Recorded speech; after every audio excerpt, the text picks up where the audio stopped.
Hi friends, मैं मोहम्मद सरताज ARP education point में आपका स्वागत करता हूं। हम लोग आज से मैकेनिक्स स्टार्ट करेंगे। मैकेनिक्स के बारे में पूरा डिटेल से पढ़ेंगे और पर डे लेक्चर अपलोड होते रहेंगे। इस तरीके से मैकेनिक्स धीरे धीरे पढ़ते जाएंगे हम लोग। मैकेनिक्स में आज हम लोग लॉज ऑफ फोर्स स्टार्ट करेंगे, मतलब फोर्स एनालिसिस।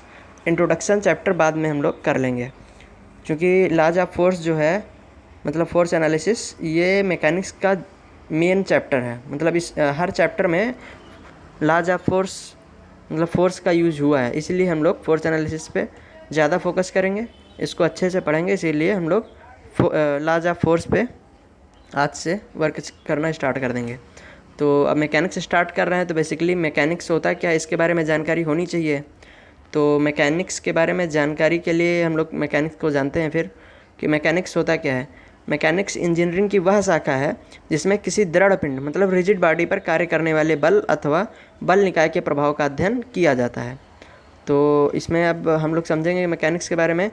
मैकेनिक्स जैसे कोई बॉडी है, मतलब कोई पिंड है, उस पर फोर्स एक्ट हो रहा है, तो फोर्स एक्ट हो रहा है तो उस पिंड पर फोर्स का इफ़ेक्ट क्या है उसकी स्टडी करते हैं हम लोग, इफ़ेक्ट ऑफ फोर्स। अच्छा, फोर्स लग रहा है तो किसी बॉडी पर फोर्स लग रहा है तो उसके लिए हम लोग मतलब पिंड के बारे में जानकारी होनी चाहिए हम लोगों को। तो पिंड के बारे में पढ़ेंगे। पिंड जो होता है, पिंड 3 प्रकार के होते हैं: रिजिड बॉडी, दृढ़ पिंड, इलास्टिक बॉडी, प्रत्यास्थ पिंड, प्लास्टिक बॉडी, सुघट्य पिंड। अब इन तीनों पिंड के बारे में जानकारी करेंगे और इनमें मामूली सा थोड़ा थोड़ा अंतर होता है, लेकिन ये अपनी अपनी भूमिका अलग अलग रखते हैं। अब पढ़ेंगे पहला पॉइंट जो रिजिड बॉडी है। रिजिड बॉडी के बारे में हम लोग पढ़ेंगे। तो इसमें आता है ऐसा पिंड जिस पर बल लगाने पर पिंड के अणुओं के अंतराळविक दूरी में परिवर्तन ना हो, दृढ़ पिंड कहलाता है। अर्थात कह सकते हैं कि जब कोई एक्सटर्नल फोर्स हम लोग किसी पिंड पे एक्ट करते हैं तो उसके मालिक्यूल्स में किसी भी तरीके का मूवमेंट नहीं होता है, तो ऐसा पिंड जो है, ऐसी बॉडी जो होगी वो रिजिड बॉडी कहलाएगी। इसका तात्पर्य यह है कि बल लगाने पर बॉडी में किसी भी तरीके का डिफॉर्मेशन नहीं होता है, अर्थात बॉडी में जीरो डिफॉर्मेशन होता है। अच्छा, बात करेंगे मैकेनिक्स में। तो मैकेनिक्स के अंतर्गत जो भी बॉडी हम लोग यूज करेंगे वो एक रिजिड बॉडी होनी चाहिए, अर्थात मैकेनिक्स के अंतर्गत रिजिड बॉडी का ही अध्ययन किया जाता है। दूसरा पॉइंट आता है इलास्टिक बॉडी। अब इलास्टिक बॉडी के बारे में हम लोग पढ़ेंगे। इलास्टिक बॉडी के रूप में हम लोग पढ़ेंगे कि ऐसा पिंड जिस पर बल लगाने के पश्चात डिफॉर्मेशन मतलब विरूपण तो उत्पन्न हो, लेकिन बल हटा लेने के पश्चात विरूपण समाप्त हो जाए। अर्थात कह सकते हैं कि बल हटाने पर पिंड पुनः अपनी प्रारंभिक स्थिति में आ जाता है। और जो मेन पॉइंट है कि इलास्टिक बॉडी जो होती है उसका मतलब अध्ययन जो है हम लोग सोम के अंतर्गत करते हैं। हम लोग आगे जब पढ़ेंगे तो उसमें एक सब्जेक्ट है strength of material. Strength of material में जो भी हम लोग बॉडी यूज़ करते हैं उसमें वो इलास्टिक बॉडी का यूज़ करते हैं। और जैसे मैकेनिक्स है, मैकेनिक्स में रिजिड बॉडी का यूज़ करते हैं, उसी तरीके से स्ट्रेंथ ऑफ मटेरियल एक सब्जेक्ट है, उसमें हम लोग इलास्टिक बॉडी का अध्ययन करते हैं। फिर अगला पॉइंट आता है प्लास्टिक बॉडी। प्लास्टिक बॉडी में हम लोग बात करेंगे कि प्लास्टिक बॉडी होता क्या है। तो प्लास्टिक बॉडी के बारे में जानने के लिए हम लोग क्या कर रहे हैं कि कहेंगे कि ऐसा पिंड जिस पर बल लगाने पर विरूपण उत्पन्न हो, लेकिन बल के हटा लेने पर भी विरूपण बना रहे, ऐसे बॉडी को प्लास्टिक बॉडी कहते हैं।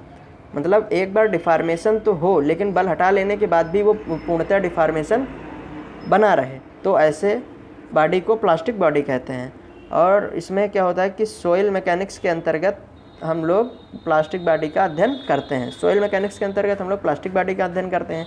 तो कह सकते हैं 3 बॉडी हम लोगों ने पढ़ी, रिजिड बॉडी, इलास्टिक बॉडी और प्लास्टिक बॉडी। रिजिड बॉडी में ये होता है कि अगर कोई एक्सटर्नल फोर्स एक्ट कर रहा है तो उसमें किसी भी तरीके का डिफॉर्मेशन नहीं होता है।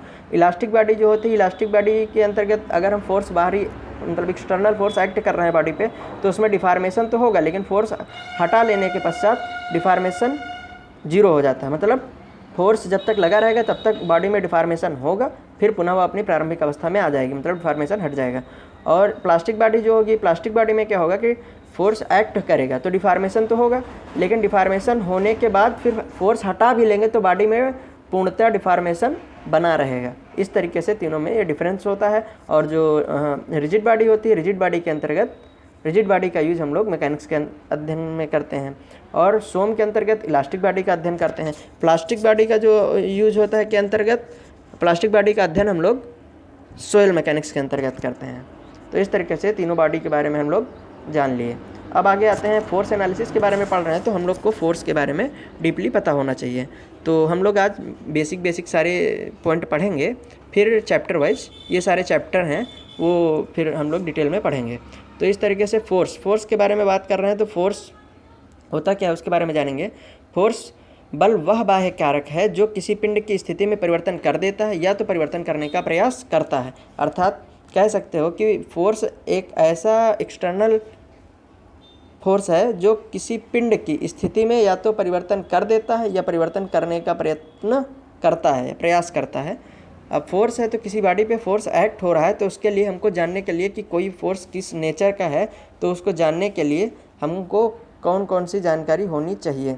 तो उसकी एक पूरी जानकारी के लिए हम लोगों को किसी बल के बारे में पूर्ण रूप से जानने के लिए हमें बल का परिमाण मतलब बल का मैग्नीट्यूड, उसकी डायरेक्शन मतलब उसकी line of action, point of action का जानना आवश्यक है। और फोर्स जो होता है एक वेक्टर क्वांटिटी है। फोर्स एक वेक्टर क्वांटिटी है। और अब यूनिट ऑफ फोर्स पे बात करेंगे तो बल का मात्रक न्यूटन होता है। बल का जो एसआई मात्रक होता है वो न्यूटन होता है। अर्थात किसी बॉडी पर अगर 1 न्यूटन का बल लगा रहे हैं हम लोग और बॉडी का वेट जो है, मास जो है 1 kg है, तो बॉडी में 1 मीटर पर सेकंड स्क्वायर का त्वरण उत्पन्न कर देता है। मतलब 1 न्यूटन फोर्स वह बल है, 1 न्यूटन वह बल है जो 1 किलोग्राम द्रव्यमान के पिंड में 1 मीटर पर सेकंड स्क्वायर का त्वरण उत्पन्न कर दे। तो ऐसे फोर्स को हम 1 न्यूटन फोर्स कहेंगे। Force is equal to mass into acceleration होता है, F बराबर ma। तो अब अगर 1 न्यूटन का फोर्स लगा रहे हैं हम लोग 1 न्यूटन का, तो 1 न्यूटन का फोर्स लगा रहे हैं तो 1 kg मास होना चाहिए बॉडी का, जिससे हम लोग 1 न्यूटन के द्वारा 1 मीटर पर सेकंड स्क्वायर का एक्सेलरेशन बॉडी में उत्पन्न कर देगा वो 1 न्यूटन का फोर्स। इसको अगर हम एसआई में CGS में चेंज करेंगे तो ये हो जाएगा 1 newton is equal to 10⁵ gram centimetre per second square. इस तरीके से इसको सॉल्व करने पर 1 newton is equal to 10⁵ dyne. 1 newton is equal to 10⁵ dyne. 1 dyne is equal to 1 gram centimetre per second square. 1 dyne is equal to 1 gram centimetre per second square होता है। और आगे बात करेंगे, एक और पॉइंट होता है 1 किलोग्राम फोर्स। 1 किलोग्राम फोर्स, तो 1 किलोग्राम फोर्स जो होता है वो mg के बराबर होता है। अर्थात कह सकते हैं कि 1 किलोग्राम फोर्स के लिए 1 kg मास और ग्रेविटी का मल्टीप्लाई जो होता है वो 1 किलोग्राम फोर्स के बराबर होता है। अर्थात 1 किलोग्राम फोर्स 9.81 न्यूटन, मतलब 1 kg फोर्स 9.81 न्यूटन के बराबर होगा। अब फोर्स का जो रिप्रेजेंटेशन होता है किसी बॉडी पर फोर्स एक्ट होने के लिए क्या क्या हमको पता होना चाहिए। तो उसके लिए बेसिकली हम लोग को पहली बात तो फोर्स का मैग्नीट्यूड पता होना चाहिए, फोर्स कितने मैग्नीट्यूड का है, उसका परिमाण क्या है। फिर नेचर ऑफ फोर्स पता होना चाहिए कि फोर्स किस नेचर का है, टेंशन का है या कंप्रेशन का है, तनाव का है या संपीड़न का है। और लाइन ऑफ एक्शन पता होना चाहिए, अर्थात डायरेक्शन पता होना चाहिए। फोर्स किस डायरेक्शन में एक्ट हो रहा है उसके लिए हमको ये जानना बहुत ज़रूरी है। फिर पॉइंट ऑफ एप्लीकेशन या पॉइंट ऑफ एक्शन पता होना चाहिए कि फोर्स किस पॉइंट पे लग रहा है। तो इस तरीके से हम लोग फोर्स का रिप्रेजेंटेशन करेंगे। फोर्स के रिप्रेजेंटेशन के लिए बेसिकली ये जानकारियाँ होनी चाहिए, मैग्नीट्यूड, नेचर ऑफ फोर्स के लिए, और डायरेक्शन या लाइन ऑफ एक्शन और पॉइंट ऑफ एक्शन। और आगे बात करेंगे। अब हम लोग फोर्स के बारे में बेसिकली थोड़ा बहुत नॉलेज ले लिए हैं, और चैप्टर वाइज जो चैप्टर हैं उनकी हम लोग हर चैप्टर में यूज होता है तो हम लोग उनकी परिभाषाएं याद कर लेते हैं। तो इस तरीके से चैप्टर वाइज हम लोग इनको डिटेल में पढ़ेंगे, लेकिन आज बेसिक क्लास है ना, तो इसके बारे में पढ़ेंगे। जैसे दूसरा पॉइंट आता है इनर्शिया। तो इनर्शिया के बारे में पढ़ेंगे हम लोग कि इनर्शिया क्या होता है। इनर्शिया के बारे में, इनर्शिया पिंड का वह गुण जिसके कारण वह अपनी अवस्था परिवर्तन का विरोध कर सके जड़त्व कहलाता है। अर्थात कह सकते हैं कि अवस्था परिवर्तन का, चेंज इन स्टेट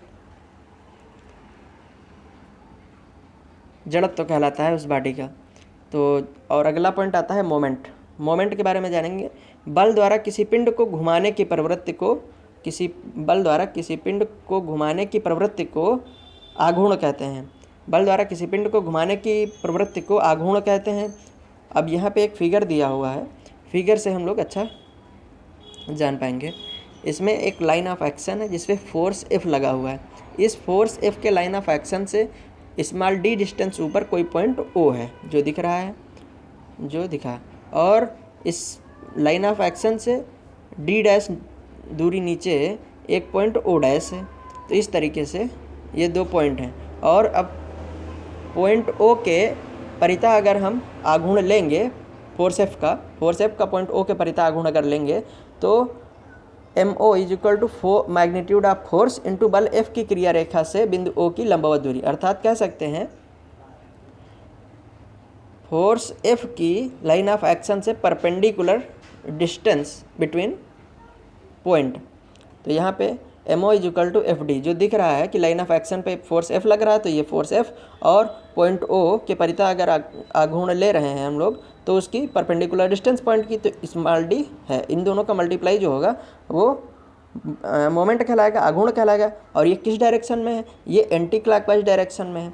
मोमेंट में डायरेक्शन का पता होना बहुत ज़रूरी है, क्योंकि ये साइन भी डिपेंड कराता है। पॉजिटिव निगेटिव डायरेक्शन बताता है। इसका हम लोग मोमेंट वाले चैप्टर में अच्छे से अध्ययन करेंगे। दूसरा पॉइंट अब आता है जो MO डैश है। MO डैश मतलब O डैश के परिता बल F का आघूर्ण, तो MO डैश होगा। MO डैश = बल F का परिमाण मतलब मैग्नीट्यूड ऑफ फोर्स इंटू बिंदु O की क्रिया रेखा से परपेंडिकुलर डिस्टेंस। ठीक है, तो MO डैश = फोर्स F का परिमाण मतलब F और बिंदु O मतलब लाइन ऑफ एक्शन से बिंदु O डैश की परपेंडिकुलर डिस्टेंस। तो इस तरीके से MO dash F into D dash. और ये डायरेक्शन किस तरफ है? क्लॉकवाइज डायरेक्शन में है। इसका जो हम लोग साइन बता रहे हैं, साइन बाद में पढ़ेंगे। कपल की बात करेंगे तो कपल क्या होता है? कपल एक होता है बलयुग्म। यदि दो विपरीत दिशा में समान परिमाण के समांतर बल एक दूसरे से कुछ दूरी पर कार्य कर रहे हो तो ये बलयुग्म का निर्माण करते हैं। अर्थात फिगर से हम लोग अच्छा समझ पाएंगे कि दो इक्वल मैग्नीट्यूड के फोर्स F और F स्मॉल d डिस्टेंस पे लगे हुए हैं जो एक दूसरे को घुमाने की प्रवृत्ति रखते हैं। इस तरीके से कपल जो होता है, कपल का फार्मूला आता है कपल = F इंटू D, मतलब दो पैरेलल फोर्स इक्वल मतलब उनका मैग्नीट्यूड इंटू उनके बीच की डिस्टेंस स्मॉल d, तो इनका मल्टीप्लाई जो होता है वो कपल कहलाता है। हम लोग इसी तरीके से day by day lecture upload होते रहेंगे और मैकेनिक्स को पढ़ेंगे।